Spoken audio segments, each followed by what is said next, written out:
அனைவருக்கும் வணக்கம். தமிழ் பஞ்சாங்கத்திலிருந்து ஒரு சின்ன விஷயத்தை உங்க கூட பகிர்ந்துக்கலான்னு வந்திருக்கேன். இப்போ ரீசெண்டாக ஏப்ரல் 14ஆம் தேதி நம்ம எல்லோருமே தமிழ் நியூ இயர், தமிழ் புத்தாண்டு கொண்டாடி இருப்போம். அதனுடைய பெயர் என்னன்னு நம்ம பார்த்தோம்னா விசுவா வசு அப்படின்றாங்க. இந்த வருடம் முழுக்கவே இந்த பெயரில் தான் இந்த இயர் போக போகுது.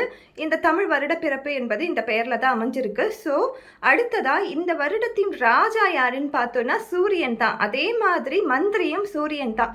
கடந்த வருடங்களை விட இந்த வருடம் வெப்பம் அதிகமாக இருக்கிறதுக்கு வாய்ப்புகள் ரொம்ப அதிகமாக இருக்குது. ஏற்கனவே சம்மர் வந்தாலே ஹாட்டாக இருக்கும், ரொம்ப வெப்பமாக தான் இருக்கும். ஸோ இதையும் உங்கள் மனசில் வச்சு உங்கள் சம்மரை பிளான் பண்ணிக்கோங்க. டீஹைட்ரேட் ஆகாமல் பார்த்துக்கோங்க, ஹைட்ரேட்டடாக இருங்க.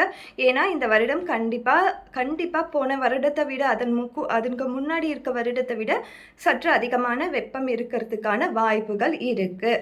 இது பஞ்சாங்கத்தில் கொடுத்துட்ருக்க ஒரு சின்ன ஒரு குறிப்பாக இருக்குது. இதை தான் நான் உங்கள் கூட பகிர்ந்துக்கணும்னு நினச்சேன். தேங்க்யூ.